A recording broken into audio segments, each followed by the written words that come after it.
मुझे तो केवल एक गवर्नमेंट सीट चाहिए। जिस दिन आपको इसका इंपॉर्टेंस समझ आ गया उस दिन आप एक कदम सक्सेस की ओर बढ़ चुके होंगे। पहले रिसोर्स लिमिटेड था और अब रिसोर्स का कोई लिमिट नहीं है। किसी भी टॉपर का इंटरव्यू देखा और टॉपर ने बोला है कि 4-5 घंटे पढ़ने से ही नीट में सिलेक्शन हो जाता है, तो टॉपर ने बोला होगा तो सही ही बोला होगा। कितने घंटे पढ़ना चाहिए नीट एग्जाम में सेलेक्ट होने के लिए? ज्ञान का कोई अंत नहीं होता है। आप अभी से भी स्टार्ट कर दे पढ़ना, पूरी ज़िंदगी भी पढ़ें, फिर भी किताबों का अंत नहीं होगा। किताब नहीं पढ़ना भी उतना ही इंपॉर्टेंट होता है जितना कि पढ़ना। सारे टॉपिक में कुछ कुछ पढ़ना होता है और कुछ कुछ टॉपिक में सब कुछ पढ़ना होता है। ये हम कितने ईयर्स के PYQ करें ताकि एक सफिशियंट हो किसी भी एग्जाम के लिए। मैं टेस्ट तो बहुत दे रहा हूँ लेकिन मार्क्स में इंक्रीज नहीं होता है। रसरी आवत जात है सिल पर परत निशान। इस टॉपिक को आप याद कैसे रखें? याद करने के लिए क्या करना चाहिए? Hello everyone, welcome and welcome back to my channel. इस वीडियो में बताने वाला हूँ कि क्या क्या कॉमन मिस्टेक्स होती है जो कि एक नीट एस्पिरेंट अपने प्रिपरेशन के दौरान करता है। और ये वीडियो मैं बना क्यों रहा हूँ, ताकि आप सब लोग ये जान सकें कि क्या क्या गलतियाँ होती है और आप उन गलतियों को करने से बच सकें। तो इस वीडियो को आप पूरा देखिएगा। चलिए स्टार्ट करते हैं। सबसे पहला, कम्पिटिटिव अप्रोच।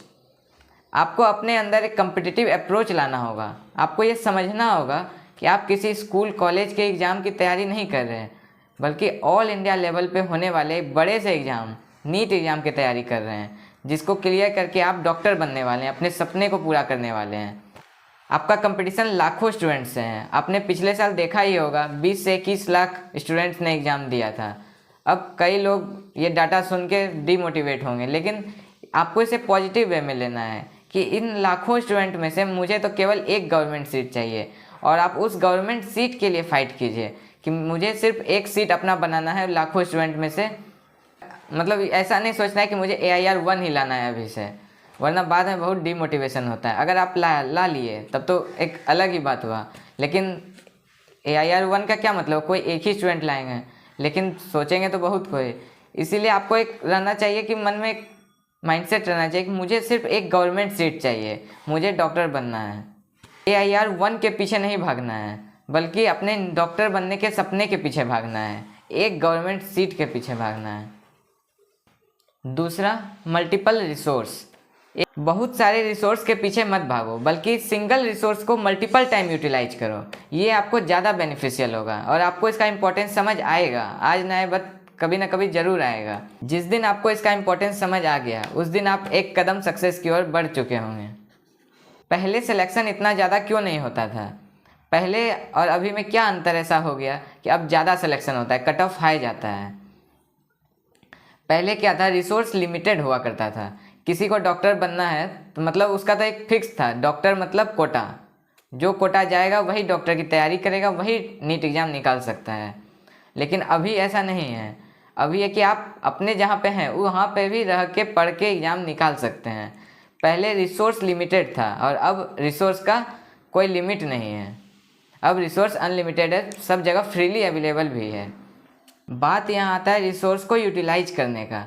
पहले रिसोर्स ही नहीं था, जिससे चलते सिलेक्शन नहीं होता था।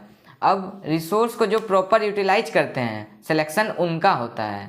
अब इतना ज़्यादा रिसोर्स हो गया है कि बहुत सारे लोग का इसलिए सिलेक्शन नहीं होता है क्योंकि उनके पास रिसोर्स बहुत सारा है। वो प्रॉपरली अपने रिसोर्स को यूटिलाइज ही नहीं कर पाते हैं। जैसे मैं एक एग्जांपल बताता हूँ। एक स्टूडेंट अभी जैसे कोई टॉपिक उसको अच्छा लगा, वो 4 जगह से वो टॉपिक पढ़ लिया, और लास्ट में जब सिलेबस कंप्लीट नहीं हो रहा है तो उसका 4 टॉपिक छूट गया। तो ऐसा करने से कभी सिलेक्शन नहीं होगा।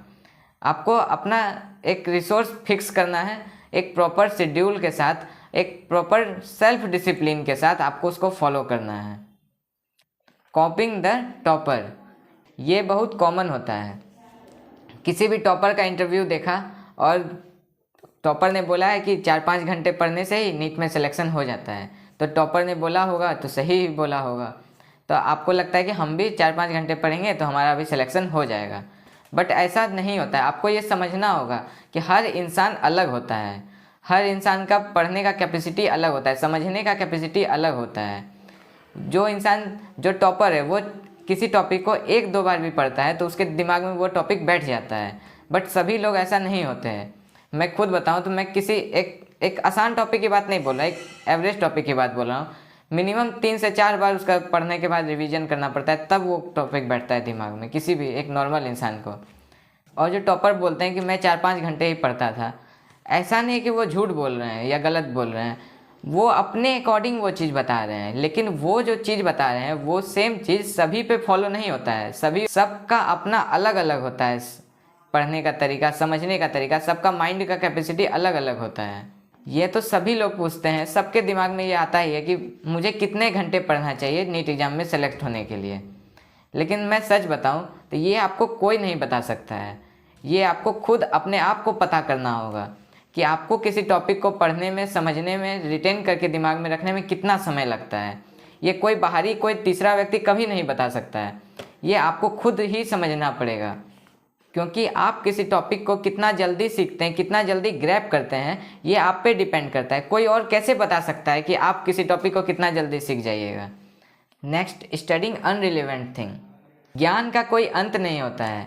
आप अभी से भी स्टार्ट कर दें पढ़ना, पूरी ज़िंदगी भी पढ़ें, फिर भी किताबों का अंत नहीं होगा।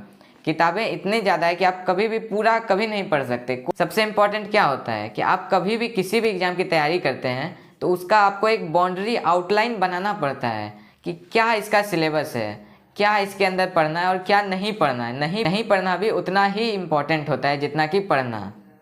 आपको बाउंड्री डिफाइन करना आना चाहिए।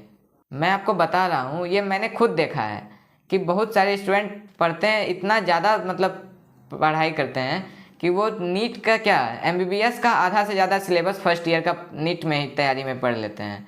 तो आप वैसा क्यों कर रहे हैं? मतलब नीट में जितना आएगा अभी आपको बिल्कुल उतना ही पढ़ना है। एक बार सिलेक्शन हो गया फिर तो कॉलेज में आके पढ़ना ही है वो सब चीज़। तो अभी से पढ़ के अपने सिलेक्शन की पॉसिबिलिटी को क्यों घटा रहे हैं? सारे टॉपिक में कुछ कुछ पढ़ना होता है और कुछ कुछ टॉपिक में सब कुछ पढ़ना होता है।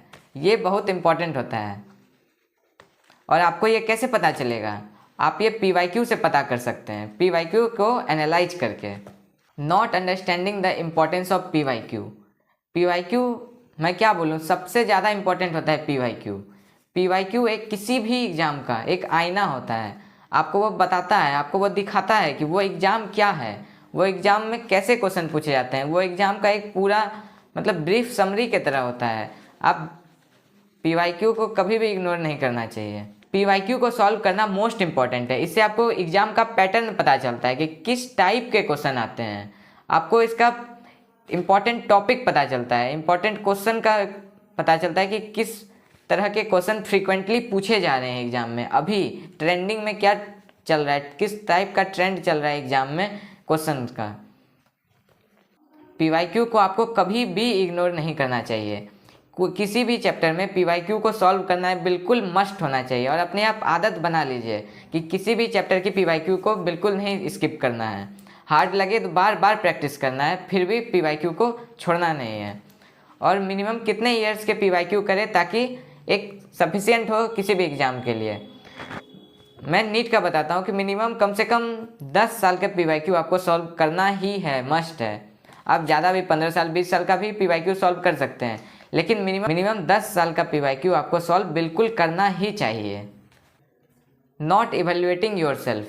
सिर्फ पढ़ना ही इम्पोर्टेंट नहीं होता है, आपको ये पता भी करना होगा कि मैं जो पढ़ रहा हूँ क्या मेरे दिमाग में वो बैठ रहा है, क्या मुझे वो याद रह रहा है। ये आप कैसे पता कर सकते हैं? टेस्ट देखें, मॉक टेस्ट देखें, पेपर देखें। जितना ज़्यादा आप टेस्ट दीजिएगा आपको उतना ज़्यादा अपने बारे में पता चलेगा कि मुझे कोई टॉपिक कितना जल्दी समझ आता है और उस टॉपिक को मैं कितना याद रख सकता हूँ, और एग्ज़ाम में उस टॉपिक को मैं अप्लाई करके क्वेश्चन सॉल्व कर पा रहा हूँ या नहीं कर पा रहा हूँ। टेस्ट देना बहुत ज़्यादा इम्पोर्टेंट है। अब इसमें बहुत सारे लोगों को प्रॉब्लम रहता है कि मैं टेस्ट तो बहुत दे रहा हूँ लेकिन मार्क्स मेरा इंक्रीज नहीं होता है। मार्क्स इंक्रीज क्यों नहीं होता है? आपको ये भी आपको खुद ही एनालाइज करना पड़ेगा कि आपका मार्क्स क्यों नहीं इंक्रीज हो रहा है, गलती हो कहाँ रहा है आपसे। मैं इस पर एक सेपरेट वीडियो बना चुका हूँ कि how to do test analysis. आप नीचे डिस्क्रिप्शन में जाके देख सकते हैं उस वीडियो को। एक प्रॉपर टेस्ट एनालिसिस का वीडियो है कि आपको मतलब सारे पॉसिबिलिटी उसमें कवर किया हुआ है कि आपसे क्या क्या मिस्टेक हो रहा है और आप उन मिस्टेक्स को कैसे ठीक कर सकते हैं। तो एक बार इस वीडियो के लास्ट में आप देख लीजिएगा। मार्क्स नहीं इंक्रीज होने का मेन रीज़न होता है lack of revision. Next, lack of revision. कोई ऐसा इंसान नहीं है जिसने एक बार किसी टॉपिक को देख लिया, पढ़ लिया और उसे हमेशा के लिए वो टॉपिक याद हो गया। सभी भूलते हैं, सीखते हैं, पढ़ते हैं, फिर भूलते हैं, फिर से पढ़ते हैं। आपको भी ये बैठाना पड़ेगा अपने दिमाग में कि रिवीजन बहुत ज़्यादा ज़रूरी है। हम लोग कोई कंप्यूटर नहीं है, हम लोग कोई रोबोट नहीं है कि एक बार जो डाटा चला गया अंदर में वो हमेशा के लिए फिक्स हो गया। लेकिन अगर हम बार बार प्रैक्टिस करें तो वो फिक्स हो सकता है। वो बोलते नहीं हैं, रसरी आवत जात सिल पर परत निशान। बार बार हम किसी टॉपिक को पढ़ते हैं तभी उस टॉपिक को हम अपने माइंड में रिटेन कर पाते हैं। जब कोई चीज़ हमारे आंखों के सामने से बार बार पलट रही है तभी हमारे माइंड को ये फील होता है, ये लगता है कि हाँ ये इम्पोर्टेंट चीज़ है, हमें ये दिमाग में रखना है। रिवीजन करना तो मस्ट होता है, रिवीजन से ही हम चीज़ों को याद रख पाते हैं। बहुत सारे लोगों का ये प्रॉब्लम होता है कि वो सोचते बहुत ज़्यादा हैं लेकिन करते कुछ नहीं हैं। जैसे टाइम टेबल बनाएंगे, डेली अलग अलग टाइम टेबल बनाएंगे, ये पढ़ेंगे आज, ये पढ़ेंगे आज, ये पढ़ेंगे, लेकिन पढ़ते कुछ नहीं है और सोच सोच के टेंशन बहुत ज़्यादा लेते हैं। टाइम टेबल इम्पॉर्टेंट होता है, टाइम टेबल से ही हम अपने टाइम को प्रॉपरली यूटिलाइज कर सकते हैं। लेकिन एक हेक्टिक टाइम टेबल बनाने से कोई फ़ायदा नहीं होता है कि मतलब एकदम आधा आधा घंटा का, अभी यहाँ पढ़ रहे हैं, फिर आधा घंटा बाद ये करना है, फिर आधा घंटा बाद ये करना है।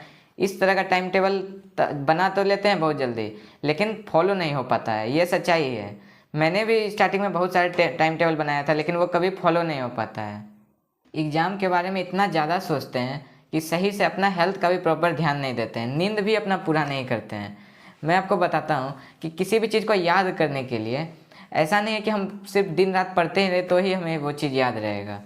याद जो हम करते हैं उसके बाद नींद का भी उतना ही ज़रूरी है, क्योंकि माइंड क्या है, एक मशीन है, काम करता है, थक जाता है, फिर उसको भी रेस्ट का ज़रूरी है ताकि दूसरे दिन वो फिर से प्रॉपरली उतना ही एनर्जी के साथ काम कर सके। इसलिए नींद का भी उतना ही ज़रूरी है।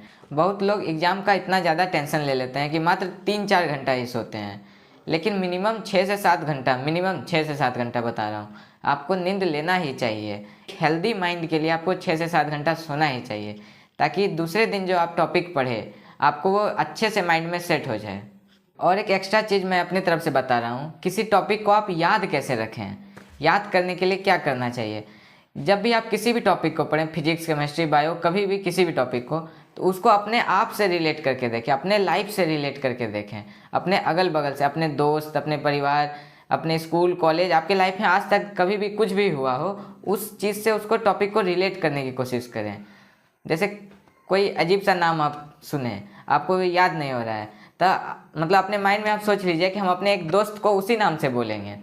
मतलब इसी तरह का आप कुछ कर सकते हैं कि आपको रिलेट करके याद करने में आसानी होता है, आपको लंबे समय तक याद रहेगा बिना ज़्यादा टेंशन के। किसी टॉपिक को आप पढ़ रहे हैं तो उस टॉपिक को आपको प्रैक्टिकली खोजना है, अपने लाइफ में एप्लीकेबल करना है कि आप उसका कहाँ यूज देख रहे हैं अपने लाइफ में। उससे आपको टॉपिक तो एक तो समझ आएगा अच्छे से और लंबे समय तक याद रहेगा। ये जो मैंने अभी सारा बताया ये सब कॉमन मिस्टेक है जो कि आप कर सकते थे नीट प्रिपरेशन के दौरान, गलतियाँ। लेकिन अब जबकि आप ये वीडियो देख चुके हैं तो मुझे पूरा विश्वास है कि आप ये गलतियाँ नहीं करेंगे। एक बार मैं फिर से सारे पॉइंट को सम अप कर देता हूँ।